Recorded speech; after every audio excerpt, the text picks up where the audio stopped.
बच्चों, मैं अलका शर्मा। मैं पीजीटी इंग्लिश हूँ बेटा और AA BEd भी हूँ। मैं एक ऐसी सीरीज़ शुरू कर रही हूँ जो बिल्कुल बिगिनर्स के लिए, जो ग्रामर सीखना चाहते हैं बिल्कुल बेसिक से, चाहे वो छोटे बच्चे हों या बड़े हों जिनका वो कुछ कॉन्सेप्ट क्लियर ना हो। इसकी एक वीडियो मेरी पहले पड़ी हुई है, वो मैं लिस्ट में डाल दूँगी आपके प्लेलिस्ट में। और उसके बाद में बीच में मेरा कुछ ब्रेक हो गया, कुछ रीजंस थे, मैं नहीं बना पाई वीडियो। अब मैं दोबारा से शुरू कर रही हूँ, बिल्कुल बेसिक से स्टार्ट किया है। इससे पहली वीडियो में जस्ट मैंने ये बताया हुआ है टाइप्स ऑफ सेंटेंसेस। आज हम बात करेंगे पार्ट्स ऑफ सेंटेंस। ठीक है, बहुत ही सिंपल सा टॉपिक है और बहुत ही छोटी सी वीडियो बना रही हूँ जिससे आपको, लेकिन मुझे उम्मीद है कि इसमें आपके सारे डाउट्स क्लियर हो जाएंगे।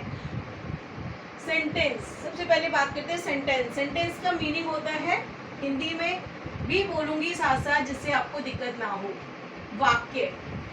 वाक्य तो सब समझते होंगे।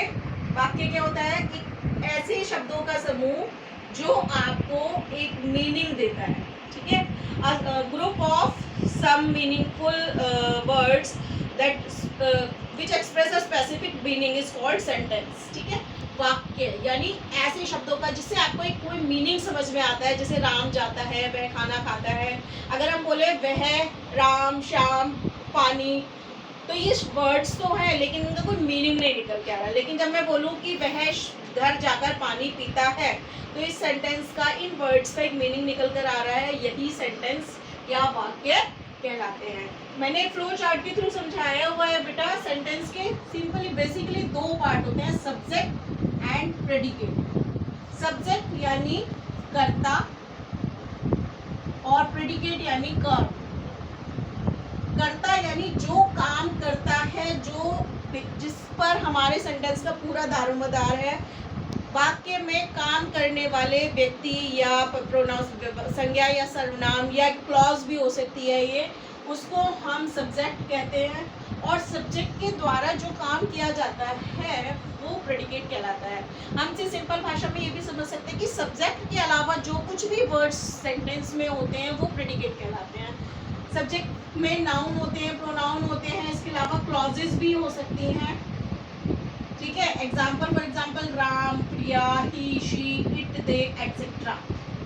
ठीक है, और प्रेडिकेट क्या है? प्रेडिकेट है remaining part of a sentence is called predicate. यानी सब्जेक्ट के अलावा जो कुछ भी हिस्सा एक सेंटेंस में बचता है वो प्रेडिकेट कहलाता है।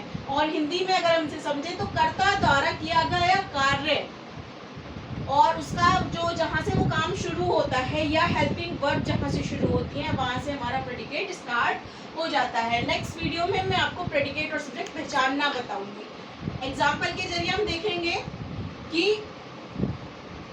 सेंटेंस है मोहित इज गोइंग टू स्कूल। अब कौन स्कूल जा रहा है? वो हमारा सब्जेक्ट हो गया।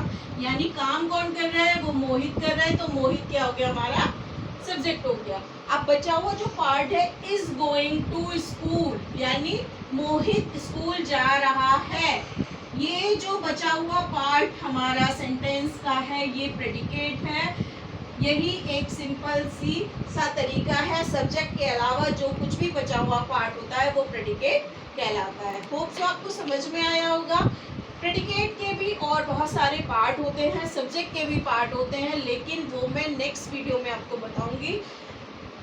पहले जस्ट हम सिंपल दो पार्टिसिपेशन देखेंगे सेंटेंस के, जो होपफुली आपको समझ में आ गए होंगे। Bye bye.